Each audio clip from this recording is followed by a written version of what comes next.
Ngizolenza ama-announcement eyokuqala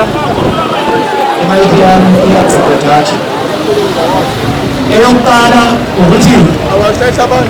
namhlanje umhlaka 27 namhlanje umhlaka 27 masuka umhlaka 27 siya umhlaka 3 umhlaka 3 sizobe sise-MDZ umhlaka 3 sike-MDZ ngiyathanda ukusho ukuthi engathi sibambisana ngale ndlela esibambisane ngayo then kube umhlaka 11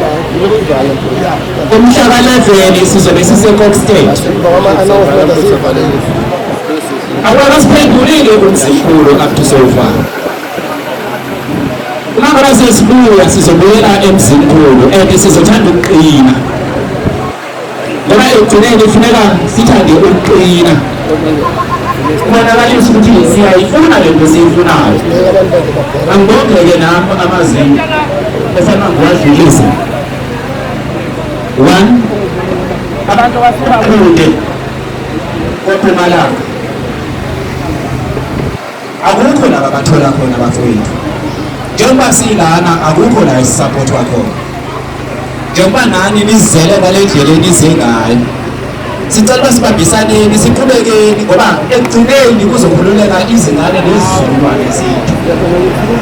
ngiyathanda ukusho ukuthi ngiyabonga kubo bonke Mfumnyama ngiyabonga mfowethu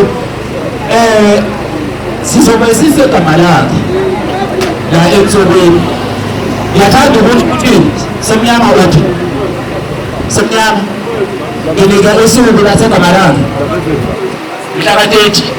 yes sisegama lakhe ngomhlaka 30 ngiyathanda ukusho ukuthi sizocela nakhona siyinike isapoti njengabe ukwazi ukusuka ogama lakhe bekwazi ukusuka izolo besisebashaweli ePortshepstone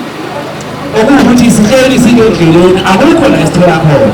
kodwa siyasicela ukuthi abantu abafana nabo baba uMadoda umphathi lapho la ecalukwana siyosithi sisizeni sikwazi basifikelele kulezi ndawo zekudingeka masifikelele khona akekho-ke amazwi amaningi enginawo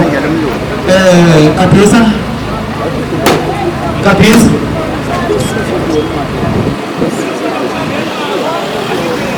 Bafowethu ngizobhala manje indaba emashimashi yabo siyabonga bafowethu ukuziphatha kwenu siyacela nanoma yini masenze imashi sihlonipheke